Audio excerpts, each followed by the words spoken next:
So John, it's all systems go for the second leg here at a sold out Richmond Park on Thursday. What's your thoughts ahead of it, please? We're excited, we're looking forward to it. We're sure it's going to be a difficult game, but we're confident going into it. You know, the fans have been fantastic this year at home, and our home record is good, so we're looking to continue that on Thursday. Just on the fans, it's a reduced capacity of 2,500. It's quiet here now as we chat, but the main Mangar Plus stand and the patron stand will be packed. We would have had 3 or 4 times in the crowd if we could, but they'll still make as much noise and be loud as proud as possible, I'm sure. Yeah, well, we obviously felt that last year in the 𝗔𝗎 game when we played here.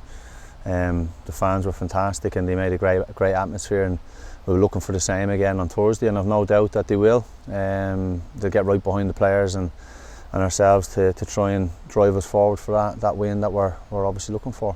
You mentioned the home record, it's the best in the Premier Division, and we've also scored 47 league goals, which is joint top with Shamrock Rovers. We do need to score in the game, and the home record is good, so hopefully those two can combine. Yeah, 100%. I think I always feel confident going into games that we can score goals. It's just now about realising that we need to tighten up at the back and make sure we're not exposed and we don't give the ball away cheaply and leave ourselves open. So, but yeah, as I said, I always feel confident that we'll score in games. We have some fantastic attacking players that can cause problems, and we obviously looked back at the game and they obviously recognised that as well, the way they looked and marked certain players really closely over the 90 minutes. So it's up to us now to try and get them players free from that kind of that man marking, and make sure we can get them in areas that they can go and you know, hurt them and try and get the goals that we need. Yeah, Mark Doyle did score in Luxembourg to make it 2-1. In what way does that change the context of the tie, John, given that we're 1 goal behind now instead of 2? Yeah, it's obviously huge. It's a massive goal for us. I think the performance, we were obviously a bit disappointed with the performance, but the result in being 1 goal down at half time coming to our own venue isn't the end of the world. I think we do believe, as I said, that we can score goals. So yeah, look, we'll put that performance to bed and we'll make sure we're focused now. I think we know what they're like now, we know what they're about. You know, and again, I'm not standing here making excuses about the previous game, but we genuinely had 0 footage of them, which, you know, is hard enough in itself when you have got footage to try and put a game plan together. So doing it without any footage was near on impossible. You know, and I think you could see the way they set up, the way they had Tony Breslin marked constantly when he went down the left. They had Jake Mulroney, the reins were on him as well. So yeah, look, it's one now. We know what they're about.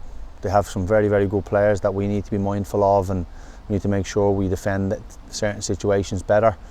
But yeah, we're very confident that we can score goals, and you know, make sure we do our best to try and get through. I think of the 22 players with us last week, John, 10 of them were involved in the European Games last year, so more than half the squad weren't. You started with a couple of teenagers in Adam Murphy and Sam Curtis. Ben McCormick is only 20, Conor Carty is 21, and a couple of the boys are new to the League of Ireland and new to Europe as well. Do you feel that experience of last week will help all of those players of the squad overall heading into Thursday? I think the experience of playing, I think, will help them. The experience of feeling what the opposition are like. We're very lucky that we get a second opportunity. We've obviously lost the first leg, but you get a second bite of the cherry now going into this one, to try and recover the situation, I think. And as you said, I think if it's 2 goals, it's certainly not impossible. It is doable, but with 1 goal, it's obviously it's definitely within our sights. You know, if we can start fast and be on the front foot, and if we can score first, then the game is level. You know, even if we don't score first and they do, it still doesn't really change much. You know, for us to go through in 90 minutes, we need to score 2 goals. So, you know, it's important that if we don't get the first goal, we don't let our heads drop, and we make sure that we continue to try and win the game, because that's ultimately what we need to do to have a chance of getting through, or at least take it to extra time, and then obviously see where we go from there. How's prep gone this week, and what's the mood in the group like? I'm sure they're all quite excited. Yeah, it's been very good. We've obviously done a lot of video analysis, looking back on the game and looking back on certain situations and where we feel we probably should have done better, and where we could have you know, been a little bit more disciplined in our shape. But again, that's just learning for the group. It's learning for myself. You know, so we're very pleased with how the training has gone and how we've prepared so far. We've got one day left, should I say, to prepare for the game. So we'll obviously go into that now and prep last kind of 24 hours before the game. But no, we're in a good place. The players are in a good place. I think, as I said, it was disappointment with the performance, and I think the result, you know, obviously with everything surrounding our preparation for the first game, we will certainly take.